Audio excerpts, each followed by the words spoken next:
महात्मा तथागत गौतम बुद्ध के चरणों में श्रद्धा सुमन अर्पित करती हूँ। और उन्होंने हमें प्रेरणा दी थी कि चाहे राजा का बेटा हो या गरीब का बेटा हो, जब तक अपनी सुख सुविधा को नहीं त्यागेगा, जिंदगी में कभी बुद्ध नहीं बन पाएगा, समाज सुधारक नहीं बन पाएगा। जितने भी लोग यहाँ बैठे हैं, अगर सच में समाज का भला करना चाहते हो, तब पहले जो अपने आप को कहते हैं कि हमारा स्वागत नहीं हुआ, हमें कुर्सी नहीं मिली, पर्चे में हमारा नाम नहीं आया, हमें बुलाया नहीं गया, हम क्यों समाज की पीड़ा में जाए, वह भावना अपने मन से त्यागे। यह संदेश हमें तथागत गौतम बुद्ध ने दिया है।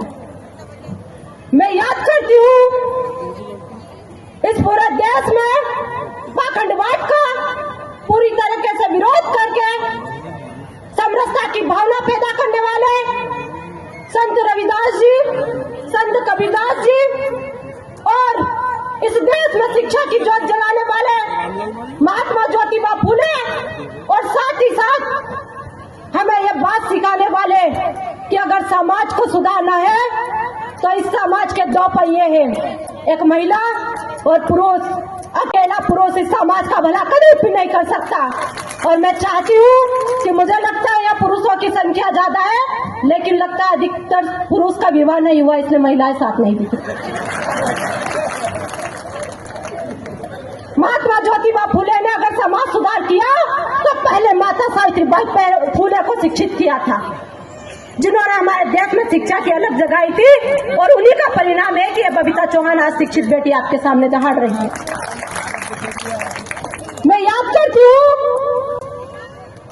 आज हमारे बीच उस महामानव को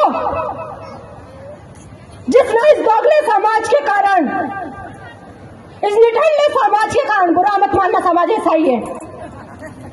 और क्यों है वो आपको बता दूं कि बाबा साहब ने 4 संतान दे दी, लेकिन फिर भी इस समाज ने मुर्गे और दारू में बिकना नहीं छोड़ा, तो इसको निठल्ला बोलेंगे या क्या बोलेंगे? ऐसे महामानव जिसने चमार की बेटी को ही नहीं, ठाकुर की बेटी को भी, बलाई की बेटी को भी नहीं, ब्राह्मण की बेटी को भी इस देश का प्रधानमंत्री बनाया, देश का संविधान लिख के। ऐसे महामानव परम पूज्य बोधिसत्व डॉक्टर भीमराव अम्बेडकर को श्रद्धा सुमन अर्पित करते हुए और याद करती हूँ, इस समाज में कहा जाता है कि जो समाज अपना इतिहास नहीं जानता, वो समाज अपना इतिहास कदापि बना नहीं सकता है। लेकिन आज बाबा साहब के संविधान की बदौलत इस समाज को आरक्षण की बदौलत विधायक सांसद की कुर्सी मिल गई, डिप्टी कलेक्टर, एमएलए, चपरासी से लेकर सारी कुर्सियां मिल गई। तो इस समाज ने बाबा साहब के उस बलिदान को भुला दिया है और बाबा साहब की क्रांति को कोरोना हो गया था। अगर उस क्रांति को कोई ने ऑक्सीजन देने का काम किया इस भारत में, बबीता चौहान नहीं करती, भारत का इतिहास कहता, मान्यवर साहब कांशीराम जी ने कहा था।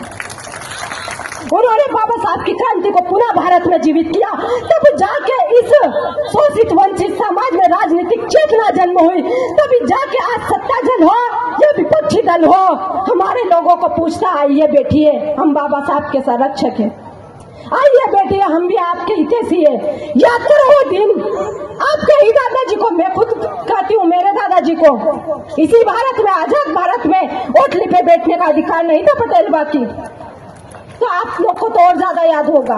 वो दिन मत भूलो जब चप्पल निकल के आप लोग चलते थे गांव की गलियों में। वो दिन आज अगर आप suit boot coat pant tie पहन के निकलते हो, तब बाबा साहब ने 4 औलादे दी थी, तब जाके निकलते हो। और ये संगठन बनाना, एकता की बात करना, ये सब बाबा साहब की देन है। मैं याद करती हूँ आज उस महामानव को जिनकी पुण्यतिथि है, शहीद आजम भगत सिंह को, जिन्होंने अपनी छोटी सी जिंदगी को इस देश में कुर्बान कर दिया, उनको श्रद्धांजलि अर्पित करते हुए आज के कार्यक्रम में दूर दराज से पधारे हुए समस्त अतिथिगण का मैं स्वागत वंदन अभिनंदन करती हूँ। और आज इस प्रोग्राम की अगर कोई जड़ है तो यहाँ की समिति है। हम तो सिर्फ बाहर से आए हुए 2-3 घंटे के मेहमान है। पूरी समितियों के लिए 2 हाथ खड़े करके तालियां बजाइए। जानती हूँ कि समय का अभाव है।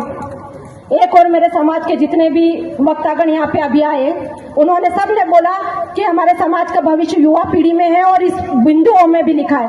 मैं यहाँ से एक बार अपील करना चाहती हूँ कि 24 से 25 साल के कितने युवा यहाँ पे बैठे, एक बार हाथ खड़ा कर दो तो मैं अपना समय गरिमापूर्वक 24 से 25 साल के युवा, 24 से 25 साल के अकेली मात्र युवा बबीता चौहान है, महिलाओं की बात नहीं कर रही हूँ। तो युवा पीढ़ी का समय मुझे लेने का अधिकार है, क्योंकि बाबा साहब ने कहा था कि हे मेरा बच्चा, तुम्हें अधिकार मांगने से नहीं मिलेगा, अधिकार छीनना पड़ेगा।